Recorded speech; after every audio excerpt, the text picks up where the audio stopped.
Mauritanie, où le ministre des Affaires étrangères et de la coopération internationale y était hier, après les récentes reconductions à la frontière de nos compatriotes. Après avoir condamné cette reconduction, Abdoulaye Diop était porteur d'un message du président de la transition, le général d'armée Assimi Goïta, au président mauritanien Mohamed Ould Cheikh El Ghazouani. Accompagné du ministre en charge des Maliens établis à l'extérieur, le chef de la diplomatie malienne a exprimé la préoccupation du président de la transition quant au traitement infligé aux ressortissants maliens dans le cadre de cette opération. Je vous propose d'écouter Abdoulaye Diop, le ministre des Affaires étrangères et de la coopération internationale. Il est au micro de nos envoyés spéciaux à Nouakchott, Alousseni Touré et Tayeb Adiaouyakoui. Message lui-même au président Goïta, mais je veux juste donner les grandes lignes. Ce message a trait essentiellement à la volonté du président de la transition de la République du Mali d'œuvrer avec et auprès de son frère, le président El Ghazouani, pour pouvoir maintenir et préserver les relations séculaires d'amitié et de fraternité qui ont toujours existé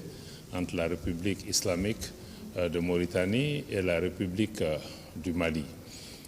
Plus spécifiquement, le message aussi était pour pouvoir exprimer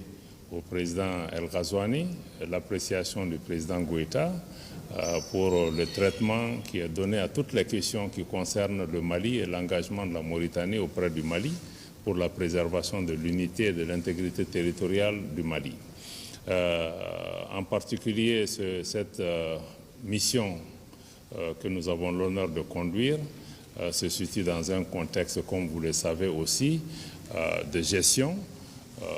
de Maliens vivant ici, de la communauté malienne, mais aussi d'un certain nombre de personnes, des ressortissants du Mali qui ont été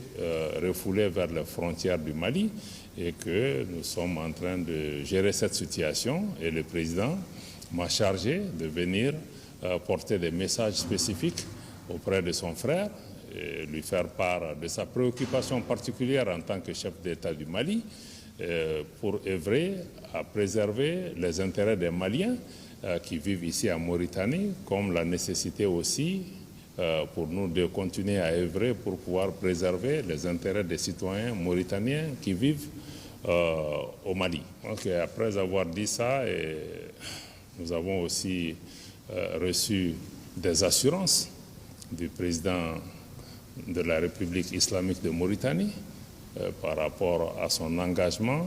à faire en sorte que les Maliens continuent à rester les bienvenus ici